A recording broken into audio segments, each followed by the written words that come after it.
Assalamualaikum warahmatullahi wabarakatuh. Alhamdulillahirabbil alamin. Asyhadu an la ilaha illallah wahdahu la syarikalah wa asyhadu anna Muhammadan abduhu wa rasuluh. Allahumma sholli ala Muhammad wa ala alihi wa sahbihi ajma'in. Sahabat yang berbahagia, umat Islam memiliki dua buah sistem kalender. Yang pertama adalah kalender Masehi dan yang kedua adalah kalender Hijriah. Kalender Masehi adalah kalender yang didasarkan kepada peredaran bumi mengelilingi matahari. Dan itu kita gunakan untuk misalkan menghitung waktu sholat. Jadi waktu sholat setiap tahun itu akan kembali kepada periodenya. Waktu sholat duhur, asar, maghrib, isya, subuh pada 1 Januari 2022 nanti akan sama pada 1 Januari tahun 2023.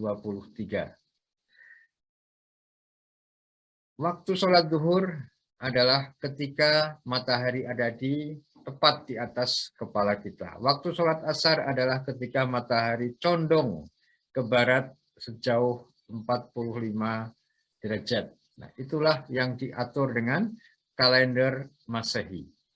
Sedangkan kalender Hijriah, kalender Hijriah mendasarkan perhitungannya pada peredaran bulan mengelilingi bumi. Nah, itu digunakan untuk menentukan 1 Syawal. Mulainya Ramadan,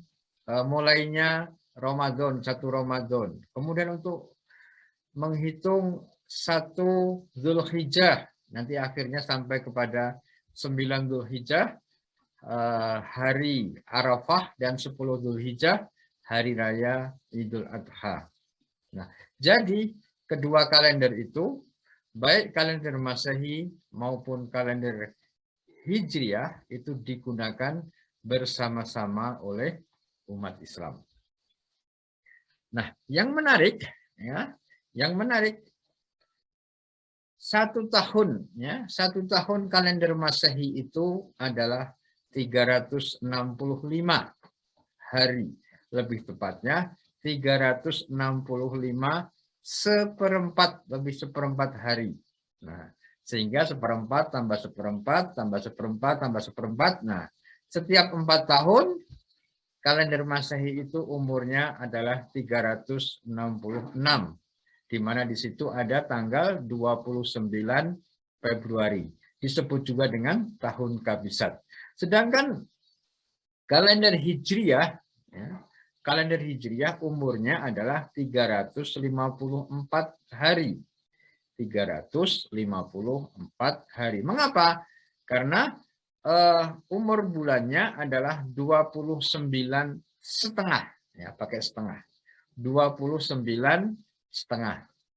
Jadi misalkan bulan Muharram 29 hari, bulan berikutnya apa? Safar 30, bulan berikutnya lagi apa? Rabiul Awal 29, bulan berikutnya Rabiul Akhir 30, selang-seling 29, 30, 29, 30, 29, 30. Nah, menjadi masalah ketika mau memasuki Ramadan. Mau memasuki Ramadan. Tanggal 29 Sya'ban.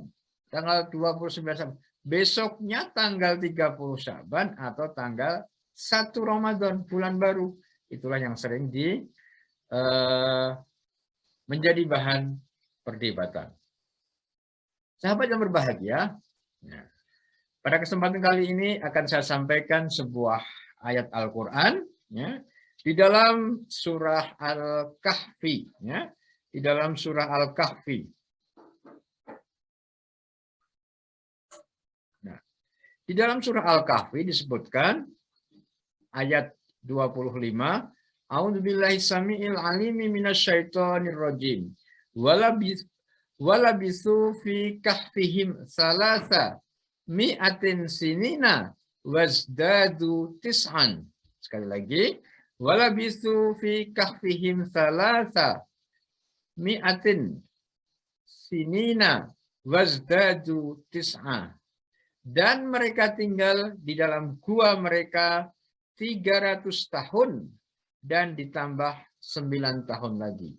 Dan mereka, siapa mereka itu adalah pemuda-pemuda Kahfi, Ashabul Kahfi, pemuda-pemuda yang menyingkir ke dalam gua, kemudian ditidurkan oleh Allah, dan ketika terbangun mereka bingung. Berapa lama kita tertidur? Ada yang bilang semalam, ada yang bilang, oh kita tertidur 2 malam. Ada yang bilang 1 tahun.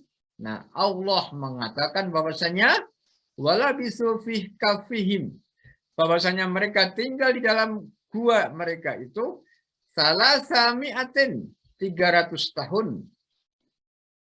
Salasami'atin sinina 300 tahun. Wazdadu tis'an, dan ditambah 9 tahun lagi.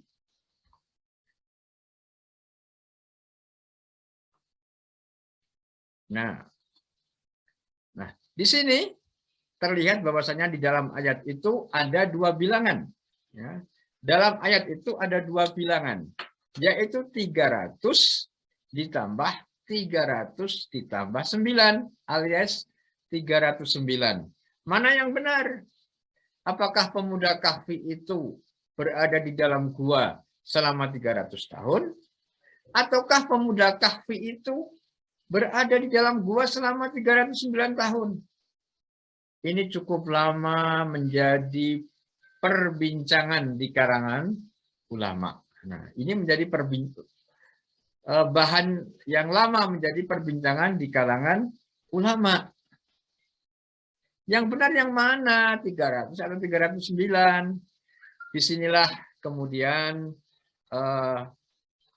Mufasir akhirnya menemukan jawabannya, yaitu bahwasannya 300 dan 300 atau 309 itu keduanya benar, ya. Keduanya benar. Loh, 2 bilangan yang berbeda kok. Ternyata keduanya benar. Iya benar. Karena 300 tahun itu menurut kalender Syamsiyah. Menurut kalender Masehi. Ya, 300 tahun itu menurut kalender Masehi. Di mana 300 ya, dikalikan 365 seperempat hari, hasilnya adalah 109.575 hari. Sedangkan 309 ya, 309 tahun itu menurut hitungan kalender Hijriah, yang mana 309 dikalikan 354 itu sama dengan 109.386. Memang ada selisih, ya. Ada selisih, yaitu 575 dikurangi 386, ya, hampir 200 hari, ya. Tetapi ini bisa diabaikan. Nah, sahabat yang berbahagia, dari sini, ya, dari sini kita mendapat pelajaran bahwasanya, ya, bahwasanya Allah secara tersirat, ya, Allah secara tersirat memerintahkan umat Islam itu untuk menggunakan kalender Masehi dan juga kalender Hijriah. Silahkan digunakan oleh umat Islam, ya, secara proporsional, ya, secara proporsional. Boleh menggunakan kalender Hijriah, boleh menggunakan kalender Masehi, ya, digunakan secara proporsional. Misalkan dalam kehidupan kita sehari-hari mau menggaji karyawan, ya, menggaji karyawan berdasarkan kalender Hijriah boleh, ya, boleh. Misalkan Muharram, Safar, Rabiul Awal, Rabiul Akhir, Jumadil Awal, Jumadil Tsaniyah, Rajab, Sya'ban, Ramadan. Nah, Ramadan karyawan diliburkan seperti sekarang, silakan pulang, gajinya utuh. Nah, pemilik usaha terbang ke tanah haram untuk umroh. Nah, jadi setiap Ramadan libur. Nah, bukan setiap April, bukan setiap Mei, tapi setiap Ramadan. Terserah kepada kita. Nah, hanya kembali kepada awal tadi, kalau kita menentukan waktu-waktu sholat, maka kita gunakan kalender Masehi. Jadi, ya, jadwal sholat bulan April, bukan jadwal sholat bulan Ramadan, bukan. Ya. Bukan jadwal sholat bulan Syawal, bukan, tetapi jadwal sholat bulan April. Nah, Ramadannya mengikuti.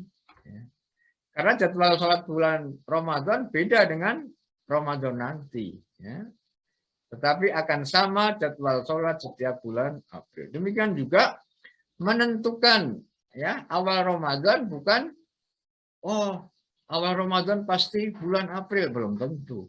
Awal Ramadan pasti bulan Mei, belum tentu. Nah, hikmahnya apa?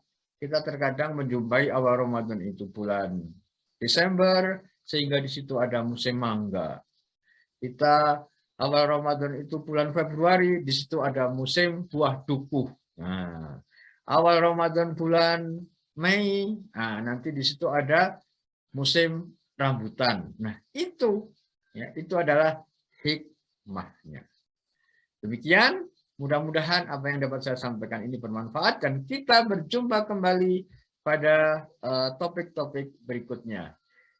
Materi ini saya ambil dari buku Al-Quran dan Matematika. Buku Al-Quran dan Matematika ini sudah saya tulis sekitar tahun 2011, ya, tahun 2011, jadi sudah 11 tahun atau 12 tahun yang lalu dan sudah menjadi buku masuk di proyek perbukuan Depdikbud. Sudah dicetak ratusan ribu, tersebar di sekolah dan pesantren di seluruh Indonesia. Ada kurang lebihnya mohon dimaafkan. Billahi taufiq wal hidayah. Wassalamualaikum warahmatullahi wabarakatuh.